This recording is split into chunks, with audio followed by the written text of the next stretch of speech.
Hey, you guys. It is Candace, Trinice, and Fee, and this is BGB. And today we are going to be talking about the Godfather of Harlem. Ra-ta-ta-ta. I want to keep doing that. Firstly, let me say we were told about this show several times, and I apologize. I apologize to those people because we hadn't watched it. This show is amazing. I'm sorry, yes, I had not watched it. Do you watch the whole thing? Candace had watched it. She was on us, but she was definitely on me, getting on my nerves. Begging. She was was lying. She was begging. Begging, please. Baby, I'm begging, baby. Anyway, so when I finally did watch the show, I was just so blown away. First of all, visually, it looks amazing. Yes. They kept singing that intro song, and I was like, it's getting on my nerves. It was giving me very, like, Dizzy Gillespie, and I wasn't feeling it. That, open up my... I was like, I don't want to hear that. And shockingly, it didn't bother me because you know how I am. About what? About Power. The entrance of these songs. The entrance? Yes, the entrance. The intro. I feel like, well, one of the reasons that I love the intro so much is because, like, all of the different, like, the historical pieces to it, like the black and white, it was giving me current, it was giving me past, present, it was just giving me mixed media, it was giving me everything, and I was like, this is amazing. And the song, clearly a Swizz Beats song, it was just like, you know what, this is cool. This is a cool little ditty. Yeah. Now, hearing it over and over, of course I did eventually skip it, you guys, but that's just me, you know. I just don't like long intros. It just bothers me a little bit. But so you think we should phase out the intros? No, it's not that I think we should phase them out, but I just feel like they are so long. Like, they're getting longer. How long are they? Really long. Like, comebacks gotta be better this year. Like, honestly, listen, I don't need to come back. I'm here.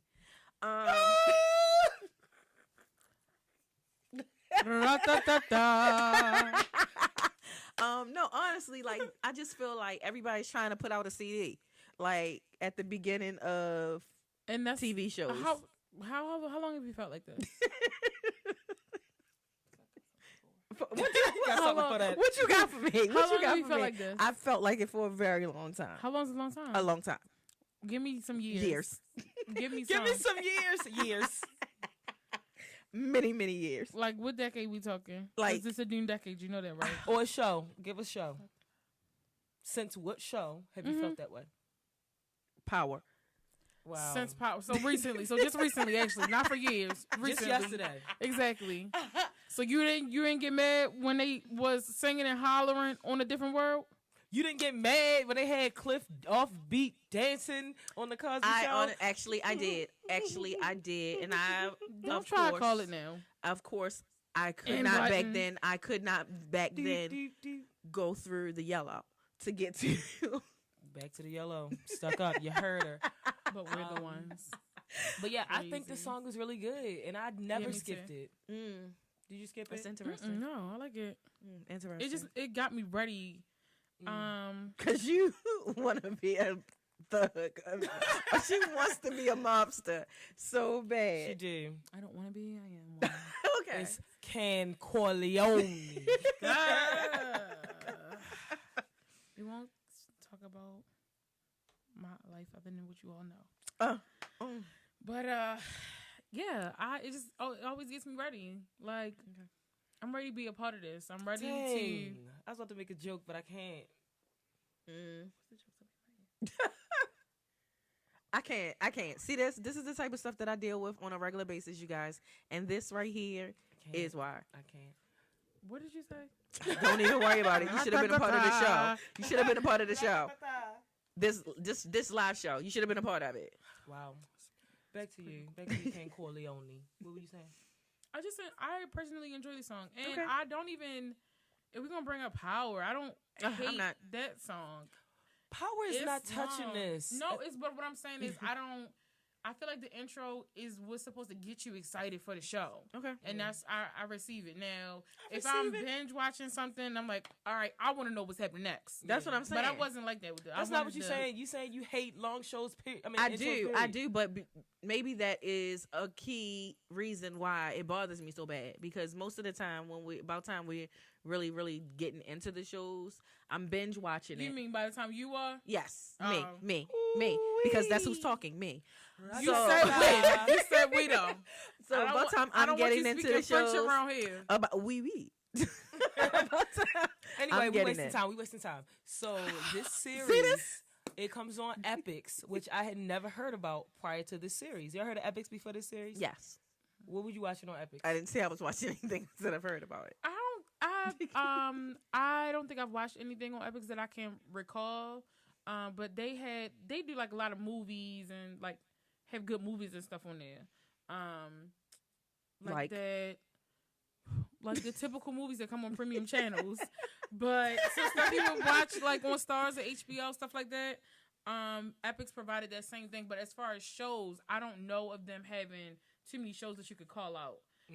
But I feel like it is a newer channel as well. Like, I don't feel like this channel had no real time in.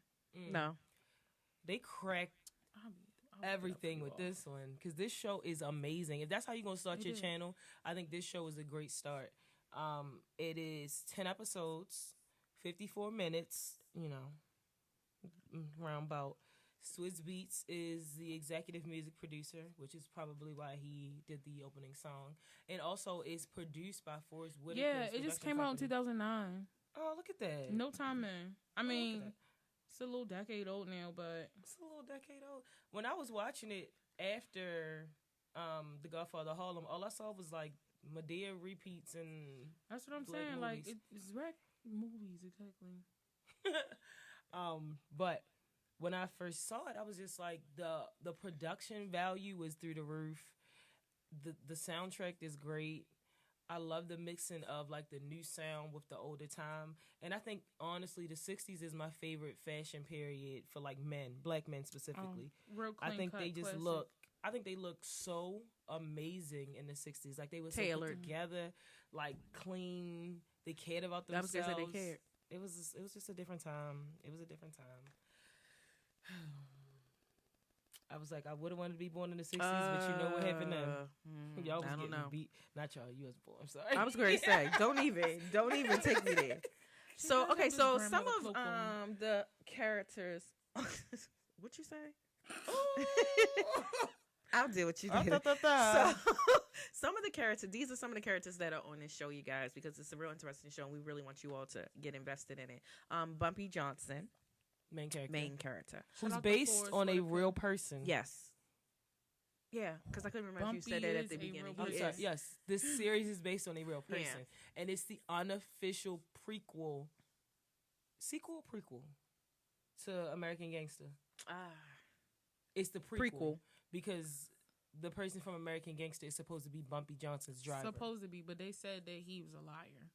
Oh, we don't know. T says that he was a liar because they say that Frank. Shout out to Denzel because he played a very good Frank Lucas. First of all, Anne Frank was a snitch, so let's be clear about that. You know what we do to those. She just called you a snitch, Denzel. I heard her. Not Denzel. What you said? He been trashy before, so whatever. But as in roles. As a character. But yeah. They say that Frank said that he was Bumpy's driver for like 15 years or something like that. But they said that he got to be lying because Bumpy was only out for 5 years before he got murdered. It's like they didn't murder him, but I think it's a conspiracy behind it. He just oh my goodness, croaked in a restaurant. And then he was in jail for quite some time prior to him getting out.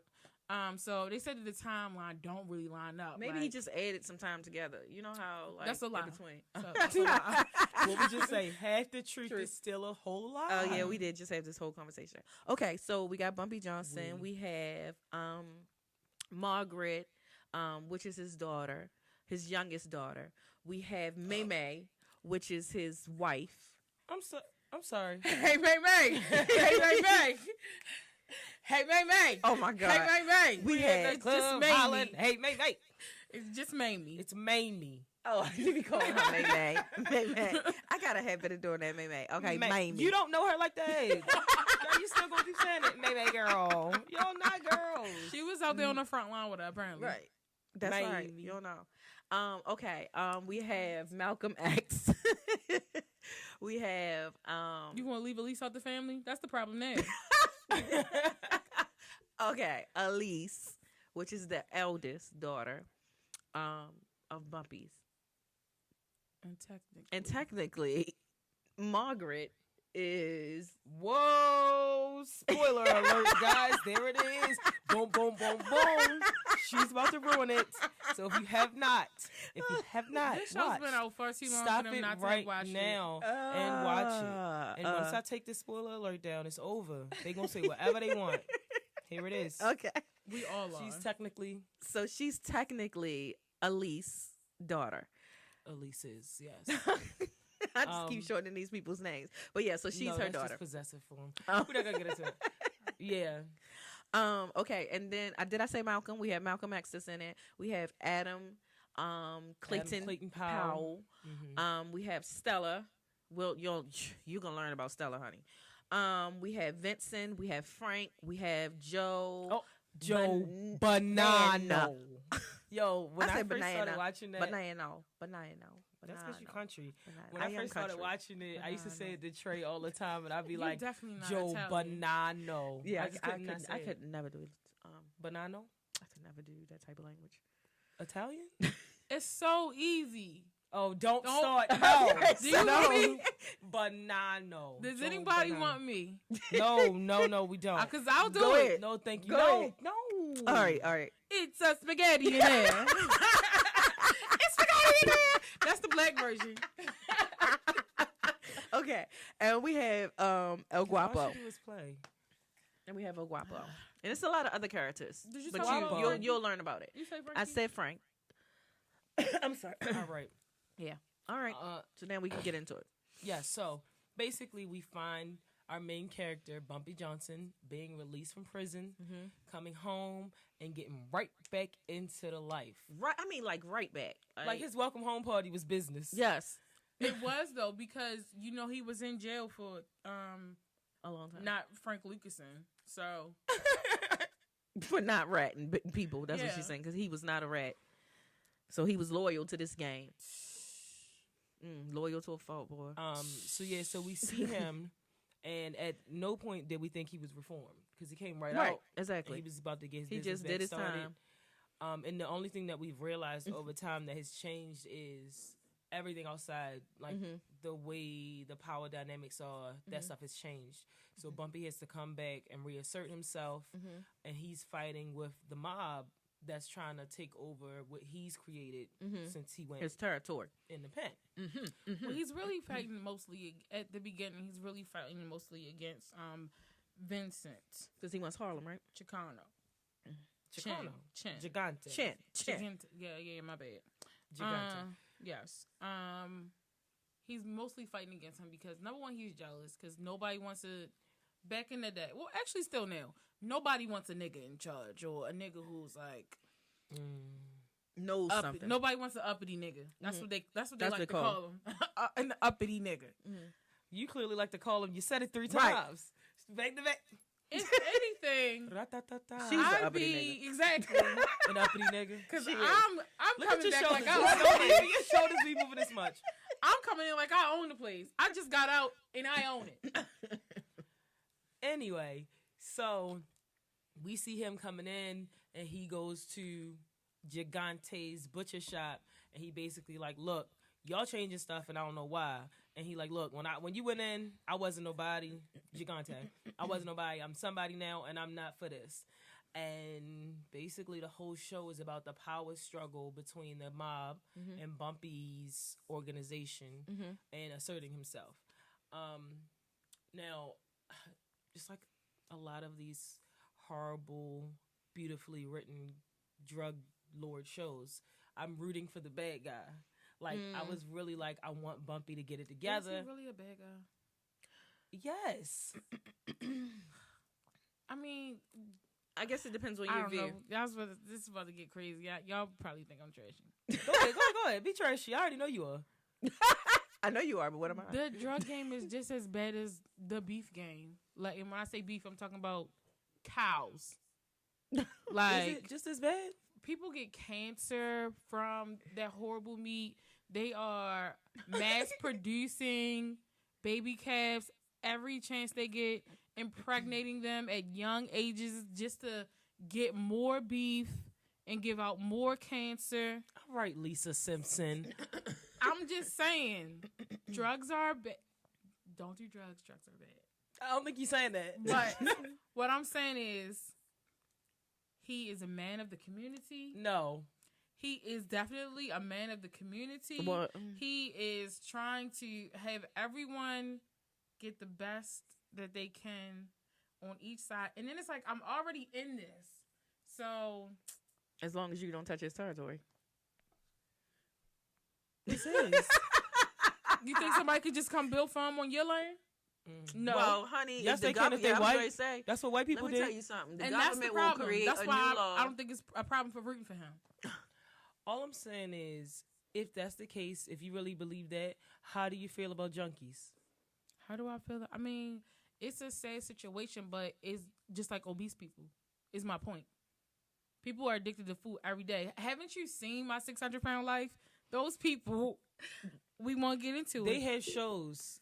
Junkies don't have shows. Yes, they do. And they have commercials and everything. They do. Those meth commercials. They are not. Wasn't the last show about But meth? they're not for them. They're to educate us of what not to do. What not to do. I think you're missing the key.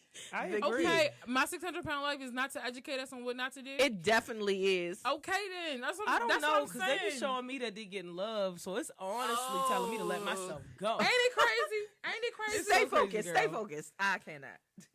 I'm focused. just saying, addictions come in many forms. It does. I do believe that. That's very controversial, guys. If you agree with Candace, y'all can let her know. I disagree.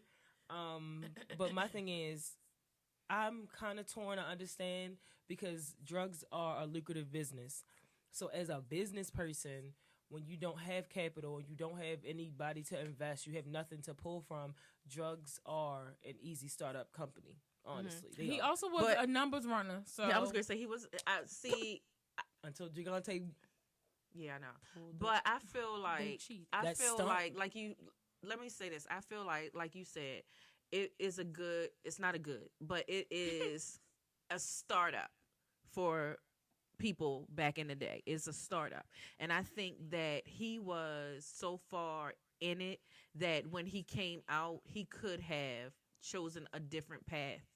Do you think so? I do. I think that he had the opportunity to do that and to transition to a better, safer lifestyle because he had worked so hard and done what he did that I think that he could have gotten out of the game.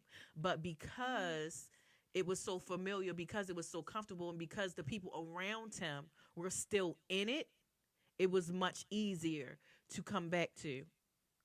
That's my personal opinion about. But I think because a lot of people, I mean, the whole sole purpose, even though a lot of people, they say this at the beginning, but when they get in it, they get lost in it. Their whole sole purpose is, I'm going to get in the game so that I can get out. That's what they say.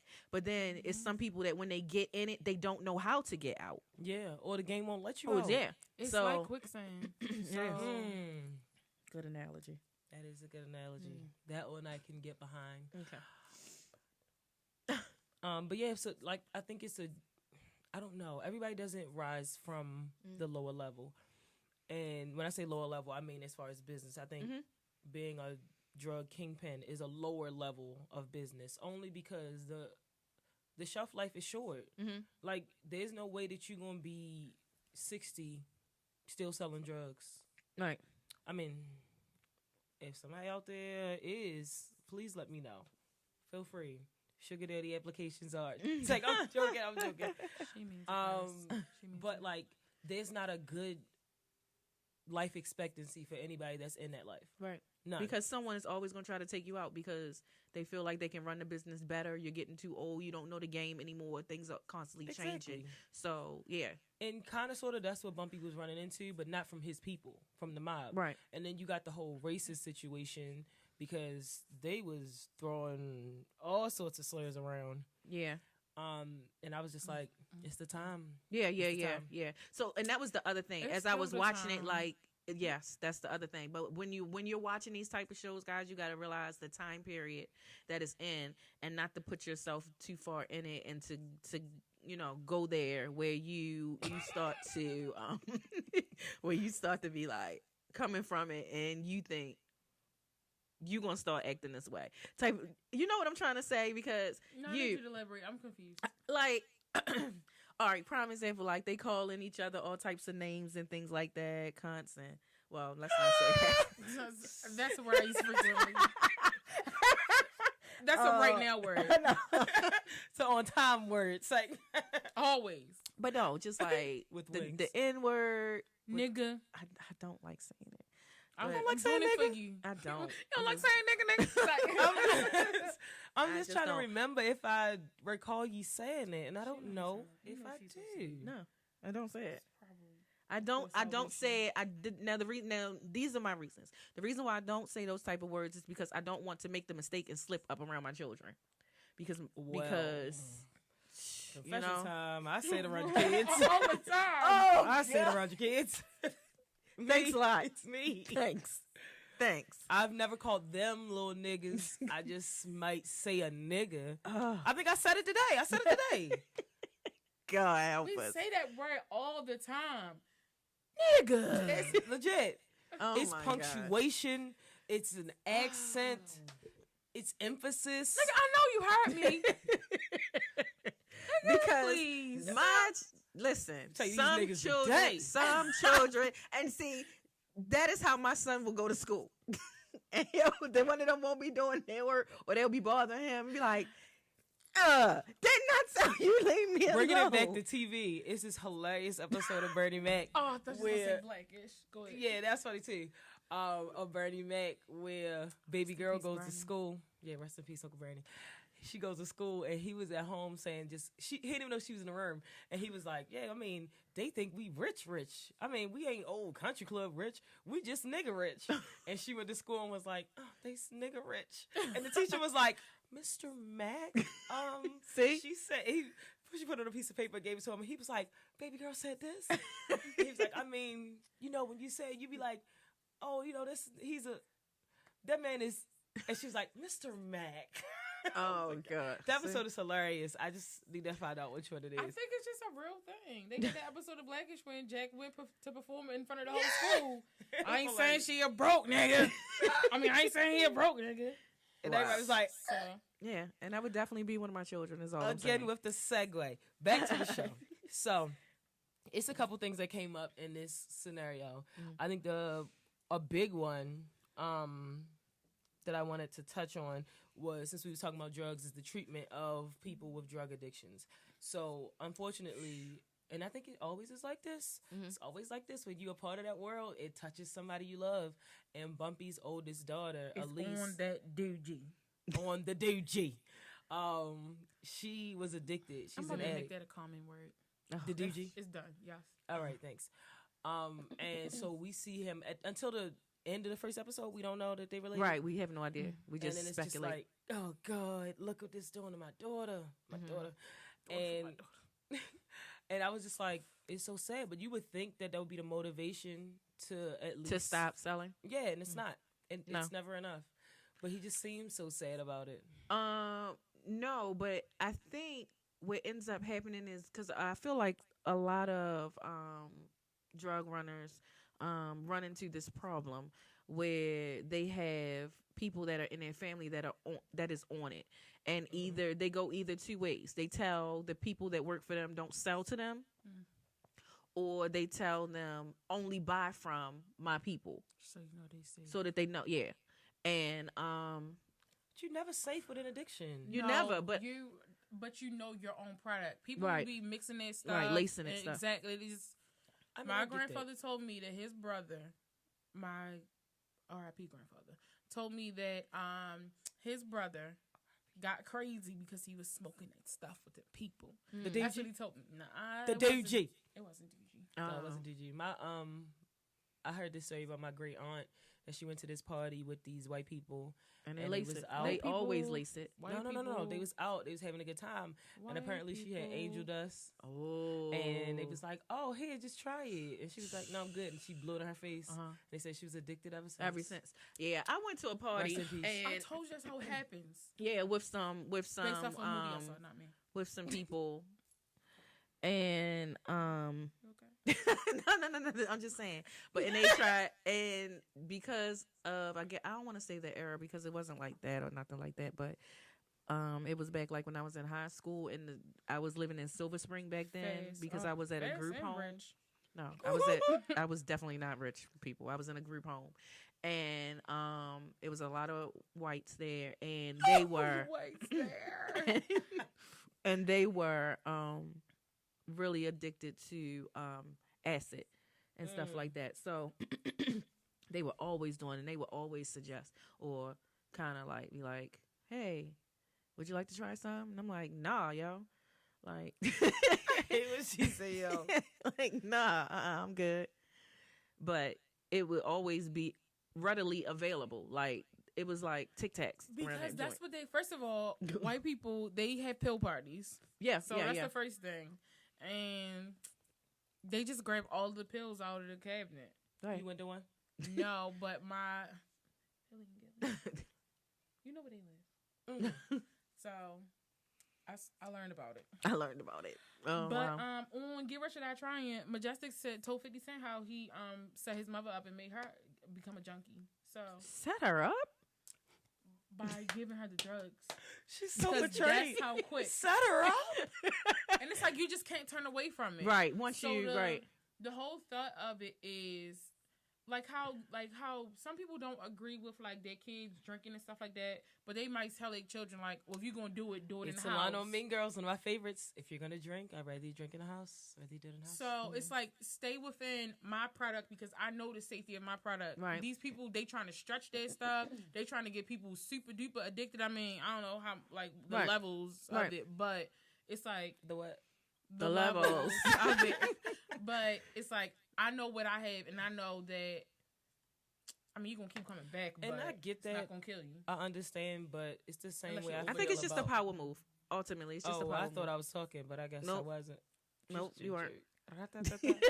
I just feel like the treatment of people with addiction is that like we're not as understanding, and I don't know if it's because we think they're weak-minded or whatever it is. I know it was certain ones where it was like you gotta be weak to take that. It might have been Snowfall, I think. Like you gotta be weak to be on drugs, like period. No. And I just feel like, you know, time and life happened to us all. I mean, the story I told, like, you know, my aunt had no intention of that happening to her, and it happened. And it's just like, was she weak because she went out with certain people? No, I don't think so. I think she had poor judgment. Right. But we all have that. That doesn't make you weak. That makes you human. So I just don't think that we have a lot of understanding to say like, oh, the drug game is a step up for people to get into a better life and to, you know, create financial security. But when it comes to addicts and people that are addicted to drugs, which are the same things, I don't know why I said it, we don't have an understanding to say that, you know, this thing is affecting their life. Addicted to different things, so it's okay to call them addicts. Okay, thanks. This thing is affecting their life where they don't have this control. Like we see an out for drug dealers, and I don't think we see one for drug addicts necessarily. But I think that depends on the connection that you have with those people. Like when Elise came with the Bumpy, he wasn't like, "Get off me, you junkie!" Like he, sorry, he wasn't a junkie. He showed her Was a gentleman, compassion. gentle. Yeah. Like But how often does it happen? I think that it happens on More a case to often than case enough. basis, though, is what I'm saying. Like I don't always have sympathy for people in certain situations, but when you know a person's story, and unfortunately, you know, that's the way that life is set up. But when you know more about a person, or even like down to people who, me and my I call her my co-girl, because we're co-workers and homegirls. But we had a conversation about people who like are criminals who end up in jail, but you know, like how they're treated like animals once they get to jail instead of, you know, the jail's supposed to be, I mean, the prison system or jail system is supposed to be a reform system, and it's not. And they are treated horribly, and the more that you treat a person a certain way, the more they will become of that beast that you're treating them like. So, but I think when people take the time to understand how a person got in the position that they're in, because no, should anybody come up and try to rob somebody or do anything like that, but if you realize that they're trying to rob you because they got little brothers and sisters at home that they trying to feed, and their mother is a junkie and she can't bring home nothing, there's a different level of understanding that you may have. Not saying that you're saying that it's okay, but because you understand that you may have, if you're the type of person that has compassion, because some people just don't, but if you're the type of person that has compassion or the ability to be compassionate, then you may maybe try to help them or do something. Or we see stuff all the time, like people actually kill people and people say, "Oh, I forgive you." It happens. I'm just saying. It does. It happens. So I think that generally, is it hard for us to say that addicts get more or get less? Sorry. Yeah, I'm trying to get it out, sis. They get less compassionate understanding than a drug dealer, or especially black ones. Yeah, because we all know that meth people just get commercials in clinics. Stop saying they get commercials in clinics. Oh my goodness! And they get a restructure of the police system, so they have Narcan on hand to help them. Now, speaking of that, now what I will say is something what was they that doing in the 80s. I know. I feel they was handing it out. That's what they was doing. The drugs. They was handing us prison sentences. Go ahead. I'm sorry. I was not on those drugs. They were handing it to them. But what I will say is that I am in total agreement, and I think that they're starting a lot of programs now, and I'm actually seeing it on a lot of TV shows because it's being brought to light. I hate the fact that it took for whites to get it's laundry. It's laundry. For it to affect them, for us to get the answer to a lot of the things, but unfortunately that's how it has to be. But what I will say is that I like the fact that in this show they have a portrayal of I'm just gonna bring Malcolm into the picture. Okay, bring him on in. With Malcolm with Malcolm X helping to run, I basically want to call it like a safe haven for addicts, kind of sort of treatment center, rehab, yeah, but I mean it wasn't in an actual hospital, you guys. So but you know they would kind of bring them in off the street, and it's a couple of shows that have been showing it recently that a lot of doctors Auschwitz, New Amsterdam. Yes, and actually Chicago Med, I would like to say. They have also done it where, you know, because which is crazy inside it's not crazy, I'm sorry. But inside the hospital, they really are not they really don't like treating addicts too tough because they feel like they're just wasting their time. No, they feel like they're wasting their time because the addict is going to go right back and still do the same thing. Oh, I absolutely know. I have a very close person that I love with my whole heart that was an addict, and when we went to get treatment or anything, it's like there was nothing we could do. So like they really have to make the decision for themselves. That's one thing that people have to understand, is that is something that you honestly cannot make the decision for them. You cannot say, I'm just going to take you away and get you this treatment if they haven't really hit rock bottom or hit that point of no return for themselves. Then they really won't get clean. They may get clean for that moment, but it is much easier for them to return back to the moment. Sorry.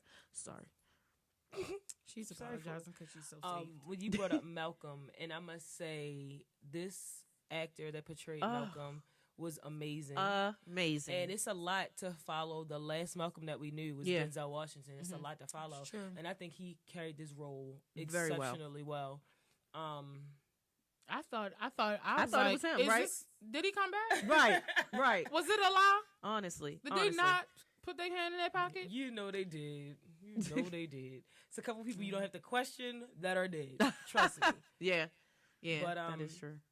It was just like to see him portrayed, and I think for me, because those that read the autobiography of Malcolm X, knowing that he was Detroit Red and knowing his background and seeing him be reformed, I think that was an important story to tell because a lot of kids don't know that story.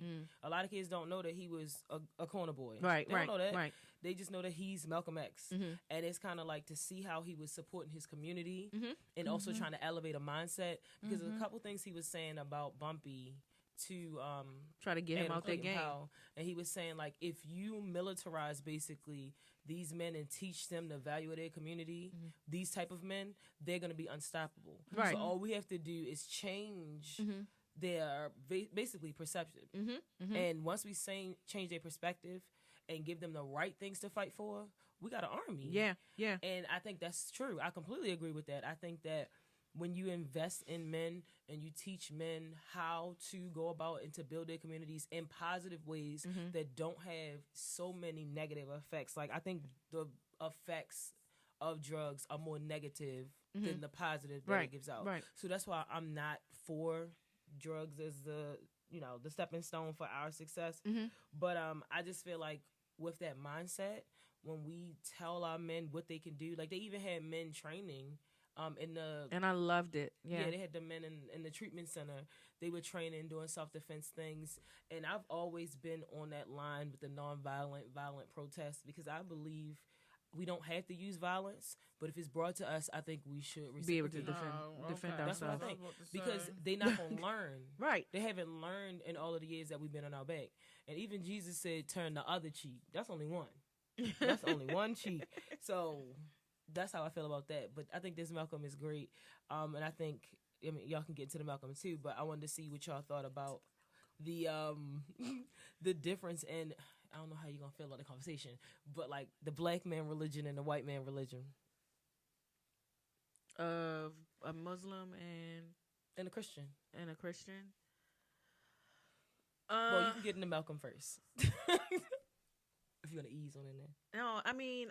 I was gonna say traditionally really liked a lot of Malcolm's ways. I did.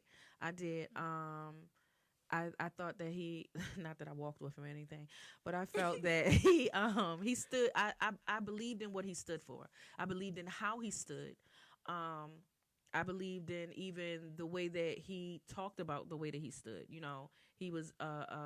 He was a man of great integrity as far as what I've heard and as far as what I've read, which I can honestly respect. Now, as far as how can I say with Christians? I mean, I feel like some parts we had the same kind of values. I think that we get locked into some of the wording of things, and it gets things misconstrued. Is that right? Misconstrued. I couldn't get that out. It's okay. It happens. It's okay. It happens more often to the best than of us. And I think that's where it messes us up because at the end of the day, we really stand for a lot of the same things, but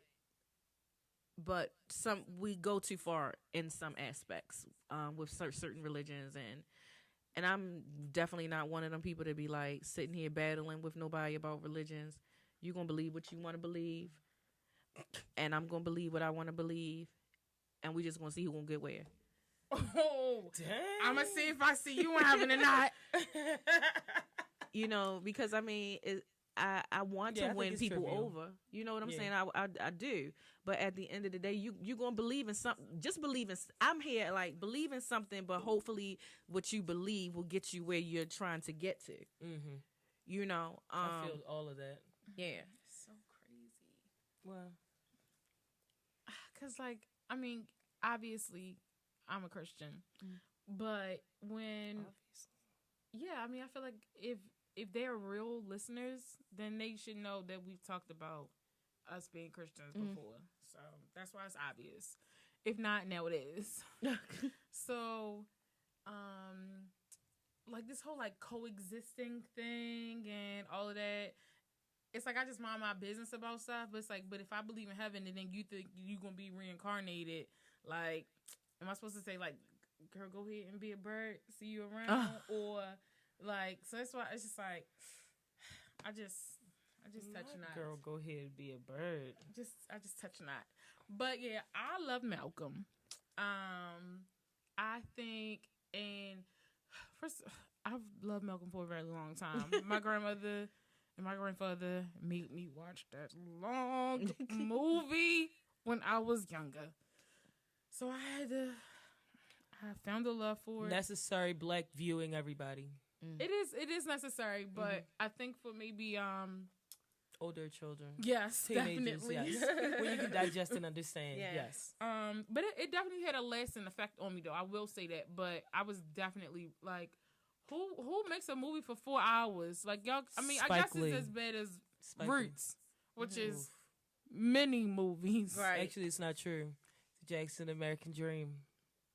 That's different though, because it's like you I was dancing talking about length. and you singing. I was talking about length. But I'm saying it that content, it kind of takes away from the time because it's like you're up, you're playing around, but it's like this. No, you need to sit. And my grandfather, he's a teacher about stuff, so it's like sit down, watch this, pay attention, and I'm asking you questions when we're done.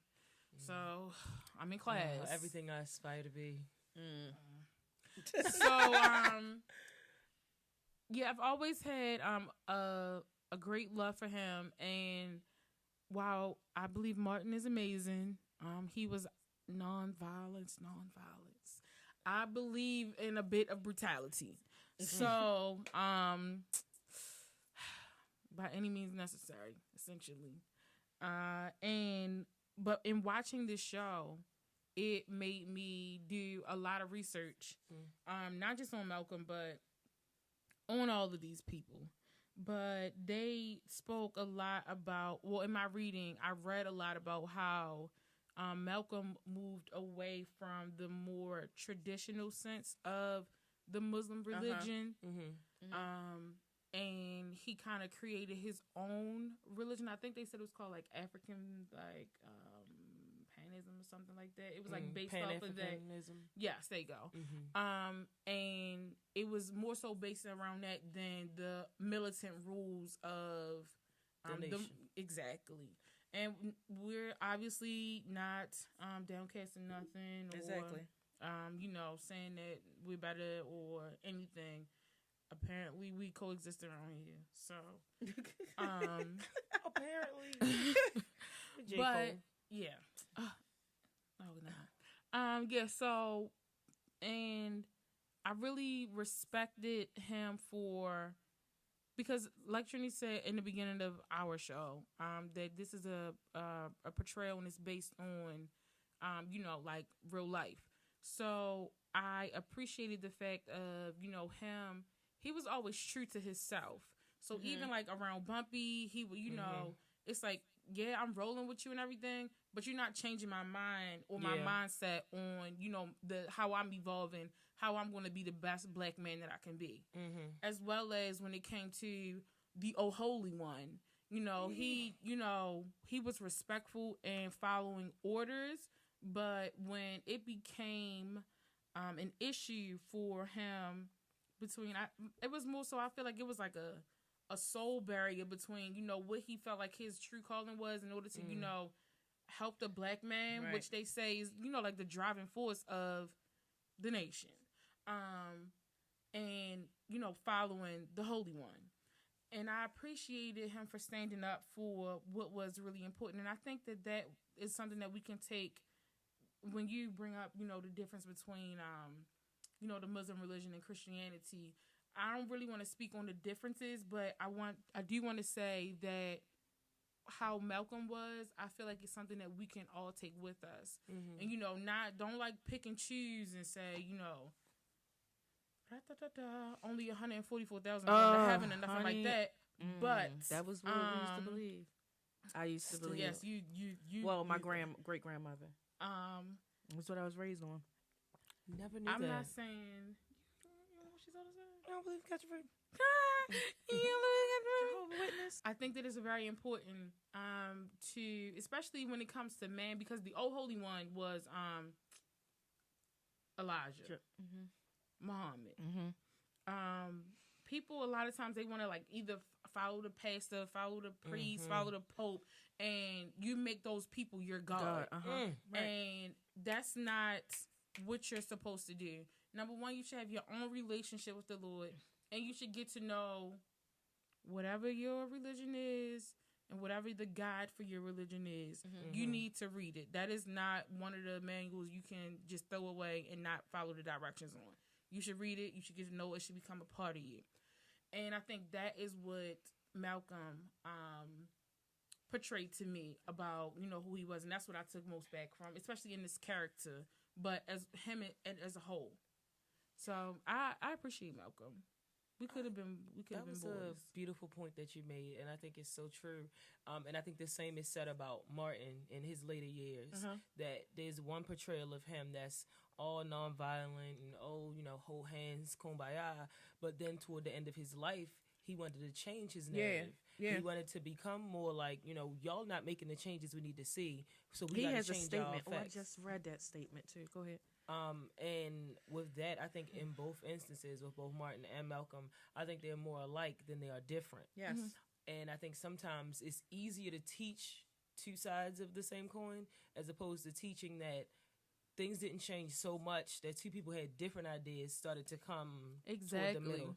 Because that makes it, for white people who control history that is taught right now, that makes them look bad. Because there's no progress. If y'all are preaching to me about this great black hope that's telling me that nonviolence is the way, then y'all kill him, then it's like, okay, now what? And if you tell me that he believed in nonviolence up until the day of his death, it's like, okay, well, this is still the way to do it. We need to carry that out. But we saw plenty of footage of Martin becoming a real nigga, so. He been a real nigga. He was just trying to make sure they ain't had to see it. That's what was happening. He was just like, look. A show. I don't know. He told them, don't push me. Cause I took that car off. He said, "Call me Marty Marks." Like, ain't no Rev Doctor. I'm joking. So as y'all can see, we are really getting into Godfather of Harlem, and we want y'all to take the time to digest this, and then come back for part 2 next time. You don't want to miss it. So if you were not able to engage in the conversation this time, watch it, go back, listen to this episode, and then get ready for part 2. We can't wait to give it to you guys.